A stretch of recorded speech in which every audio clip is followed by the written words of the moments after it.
All right, so thanks for coming into another video, and as you saw on the title, this is going to be just a talk, me talking to the camera, explaining kind of the thought process of why and how I do stuff that fits in with my travel-based role.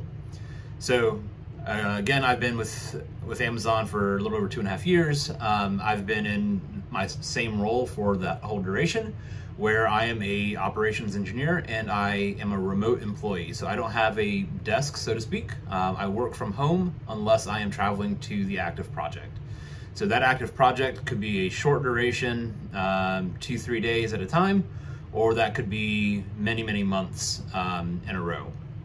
So based on that, I generally stay in a hotel quite frequently. So in 2021, I was right around 180 nights in a hotel. And in 2022, I was actually a little over 200 nights in a hotel. So it was right around 210. Granted, last year I did stay in a hotel in my personal life on some weekend trips for probably 10 or 12 nights total over the course of the year. But nonetheless, for work, I'm in a hotel a lot. At least last year it was. Pretty much from Valentine's Day all the way to Thanksgiving. I was traveling 5 days a week.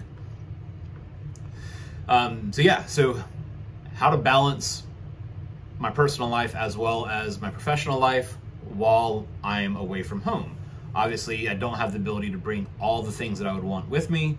So I do try to make sure that I pack fairly light, just because it's less to carry around through the airports, and go from there. So I'll start with my airfare.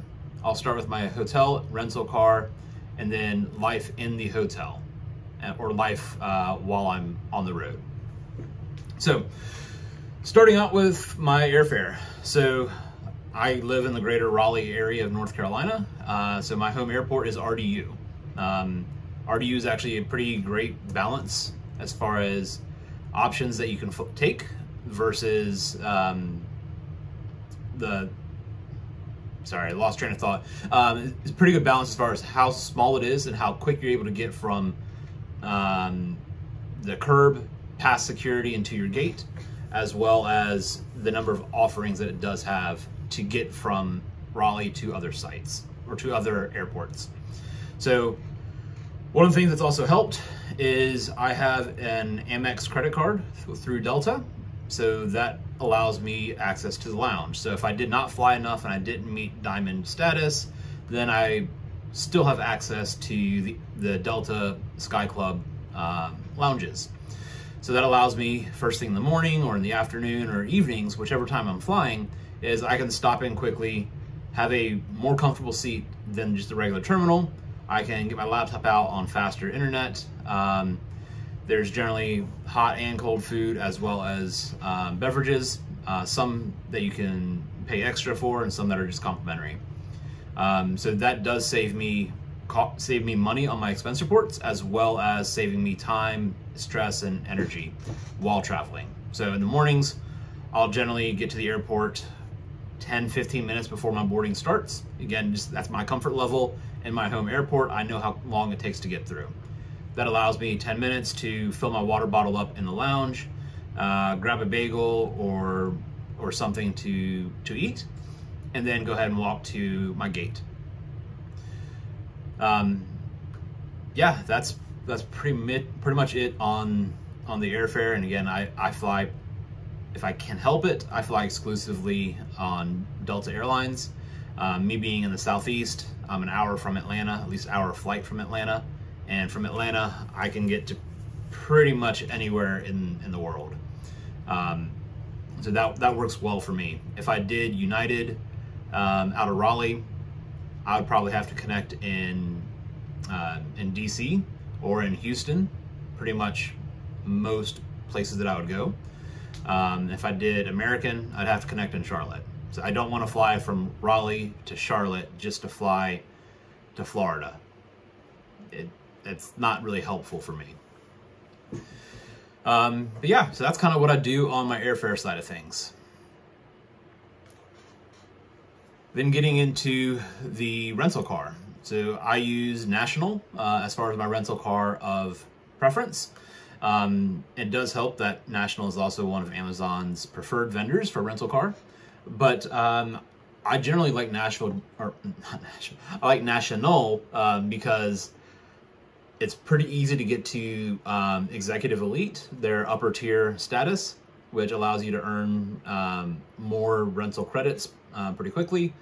But it also allows me to just pretty much walk into the parking lot, take the vehicle that works for me, and then continue on about my day. So it's a pretty quick walk through the rental car area. I don't need to stand in a line. I don't need to wait to get keys. I just pick the car I want and go.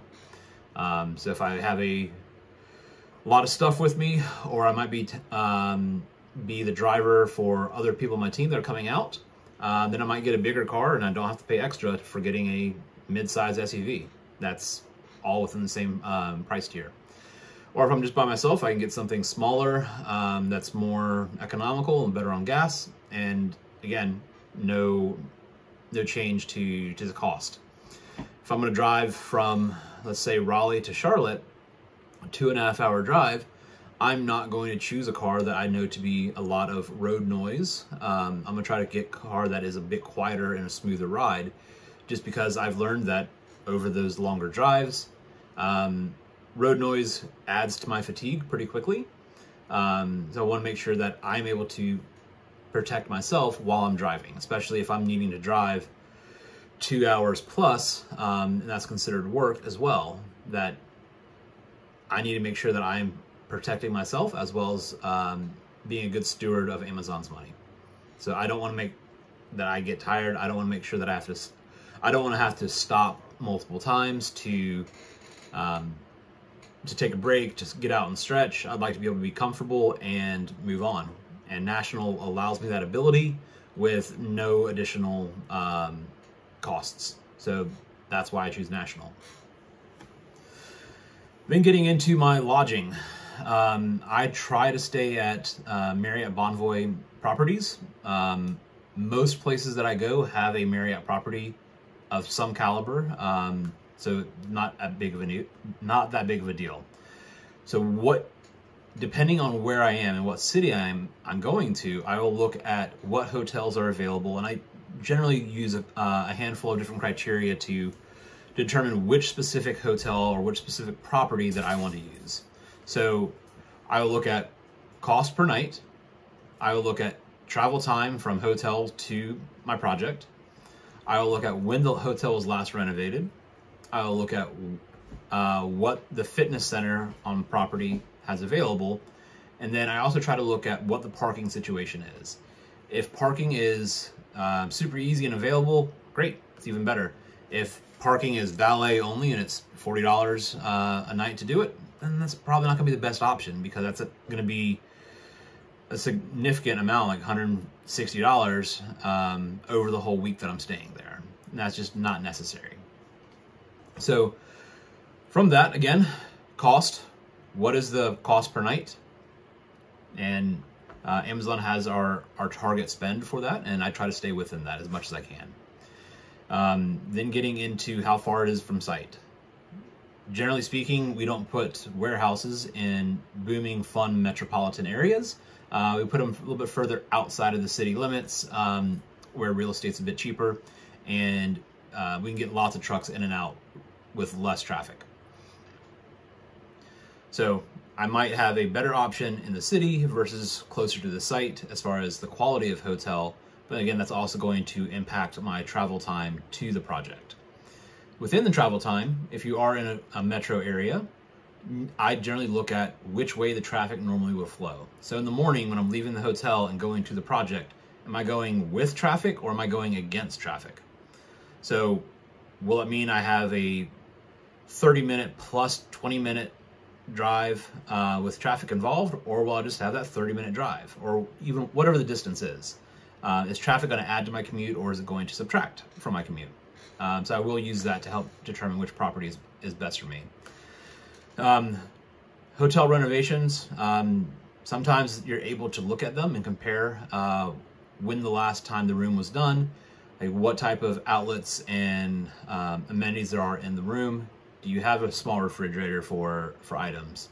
Do you have to bring all of your power blocks? Do you have the ability to plug into just the USB port on the nightstand? Whatever it might be, to help make your evening much simpler, smoother, and easier.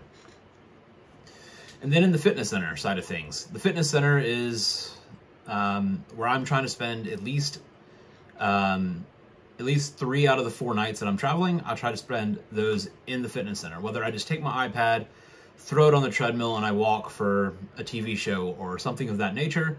That's going to be anywhere from 1 mile to 3 miles that I'll walk.